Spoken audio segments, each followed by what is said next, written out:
Hello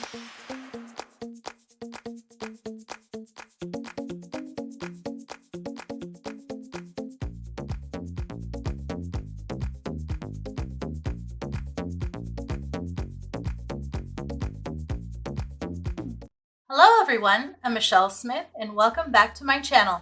If this is your first time here, then welcome. I'm so happy you found me.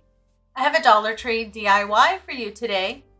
In today's crafting adventure, I'm going to show you how to make this beautiful blue and white fall wreath. All of the materials I used to create this wreath came from Dollar Tree. Let me show you how to make it. To get started today, you're going to need one of these MDF words that you can pick up from Dollar Tree. They have a couple different ones to choose from. I decided to use the one that says family. You can also use the one that says welcome. Now I'm going to get this painted. I've decided to use the Folk Art Vintage White. I wanted something that wasn't real white, but a little bit more creamy.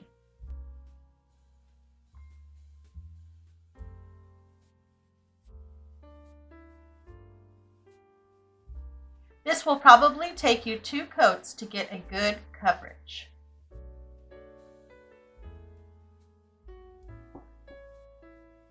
My family is painted. I'm going to set this aside and allow it to fully dry.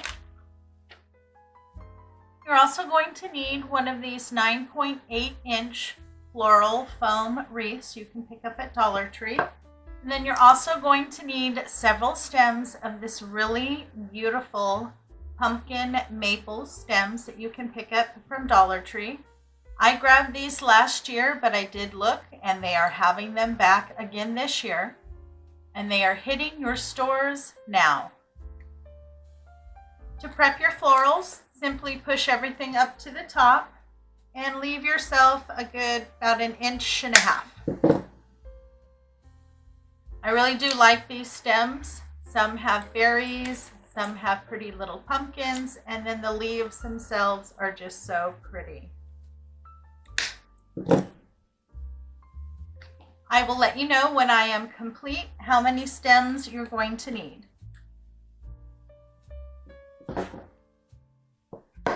And I'm going to be covering the base here, and what I like to do is I like to take them and push them in and get my hole all ready. That'll also let me know if my stem is too long. And then I have my Sure Bonder glue pot over here, so I'm going to be using that, and I just dip it in the glue and then go back and place it back in the hole. Now if you don't have a glue pot, that's fine. You can just use your glue gun. And then you just want to mix up whether you're doing the plain leaves, the ones with the pumpkins, or the ones with the berries. You also want to do some down on the side and some down on the inner side. For your convenience, in the description box below is a detailed list of all the tools and materials I used to complete this beautiful blue and white fall wreath. And slowly work your way around the wreath until you get your base covered. My base is finished. It took a total of 7 stems to cover the base. Here is what the back looks like.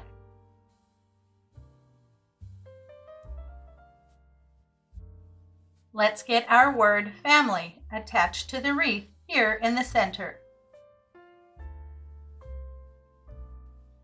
To attach family, you will also need some floral wire. I prefer the silver as it disappears on most colors. I have attached one here on the L, pulled it to the back and twisted it. I've done it again here on the A. Once you have it centered, run the floral wire to the back of the wreath and around the floral foam wreath and twist it to attach. I have my word family attached. I'm very happy with its placement. Now this is the time to go back to kind of adjust your leaves to make sure that you can see your pumpkins. If you can't see them, readjust them. If you need to pull them off, you can pull them off. Flip off a piece of the stem that was left over, glue it in, and then stick it in someplace else. Because sometimes to show them, you kind of have to show the wreath base, and you don't want to do that. So So that's what I did here. I did pull 2 out. I added 1 below the family and then 1 over here above. So I'm going to play with this a little bit more, but before I do that, we're going to work on our bow. Now we're going to do a nice simple bow. You'll need 1 full-length pipe cleaner in white. And this is the ribbon that I've chosen. It's by Expressions. This is really pretty white. It is slightly glittered and textured. I really do like it. It's nice and stiff. And this is 1.5 inches at 10 yards. It is 100% polyester. Excuse me. That is the number. And I did pick this up at Craft Outlet. And we're going to be doing a hand-tied bow. I have not done a hand-tied bow in a long time, but this is just going to be a nice, simple, basic bow. So I'm going to start with my tail, and my tail, I don't want it very long. I only want it about 4 inches. So I'm just going to measure there, and then I'm going to pinch. Sometimes if you give it a little twist on the extra stiff ribbon, it makes it a little bit easier. So I'm going to hold that. Now I want my loops to be about 3 inches, so I'm going to measure here at 6. And then I'm going to pinch there. And then bring that together. That is 1 loop. I'm going to measure at 6 again. Pinch and bring it back. Like I said, this ribbon is nice and stiff. I just need to adjust that a little bit. Now I'm going to measure again at 6 inches. Pinch, bring back. 1 more time at 6 inches. Pinch and bring back.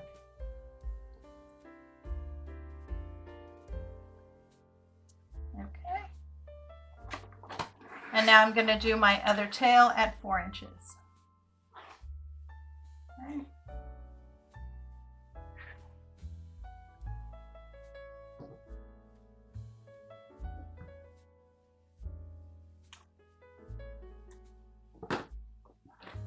Take my pipe cleaner there and go right around the center.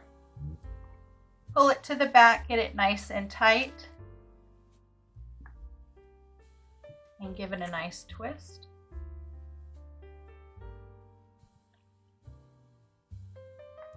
Open it up. I always like to grab my bows right in the center while I kind of work it out. So I'm going to pull my tails down, kind of open up my bows and my loops. Now do any adjusting that I need to now. If my loops didn't come out even, or if I'm having trouble getting them to lay the way that I want, now is the time to adjust them.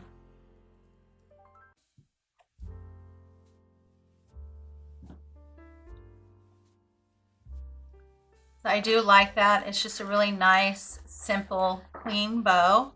I don't want it to be too busy because I like the simplicity of this wreath.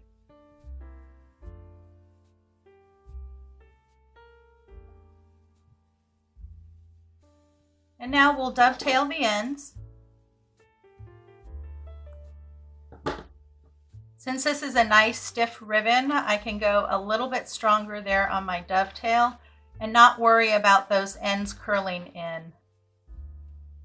If you have really thin or inexpensive ribbon, you have to be careful how strong of a dovetail you get. Otherwise, your little ends here just curl under and then it doesn't even look like a dovetail. But there you go. Nice, cute, and simple. I went through and fluffed. Now there were 2 pumpkins that I just could not pull up to see, so I pulled them off and then just glued them on one of the stems that I had left over. Once I get my bow on, I'll go back and strategically place those. But when I went through and fluffed, it's just trying to get those pumpkins and the berries kind of up front so that you can see them, but you still want to keep that base covered. Now I've decided I want to put my bow right up here. And a trick that I like to do on my bows so that they don't sink into my wreaths is right here. I kind of figure out the depth that I need where I want my bow to sit.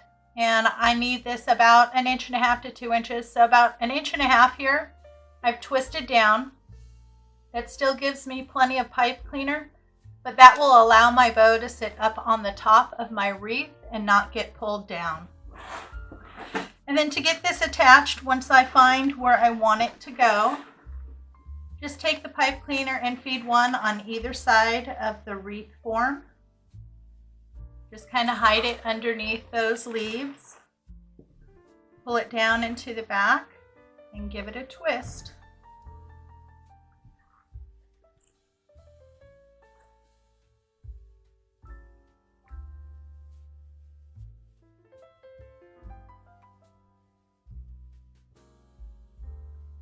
So I usually leave about 1/2 inch trim, and then you want to push those down, make sure they're out of the way.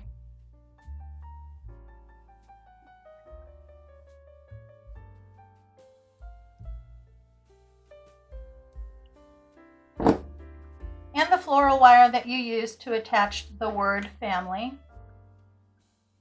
You know, when I'm working with foam like this and wire, I usually take those ends and push them directly into the foam. That way I know they're not going to scratch my door. You can play with your bow a little bit more.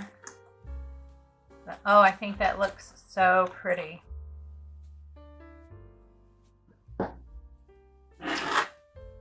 I'm going to place my last 2 pumpkins. One needs to kind of go over here on the end.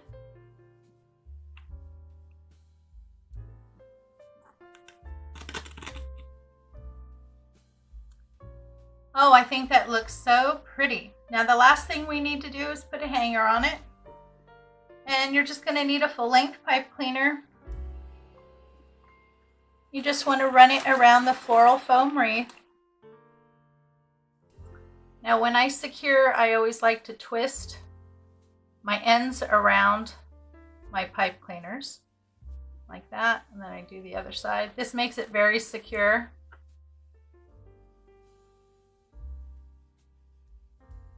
And then I like to take that twisted part, put it to the back, and then pull it together and twist. And then that'll give me my hanger. It'll also still allow me to slide it a little bit here on the wreath in case I need to adjust it for weight distribution. Well, there you go. We are all done. I am so happy with how this turned out. I absolutely love blue and white together. Well, I hope you enjoyed today's tutorial. If you did, please give me a big thumbs up and show me some love in the comments. This really does help support my channel. And if you haven't already, please hit that subscribe button.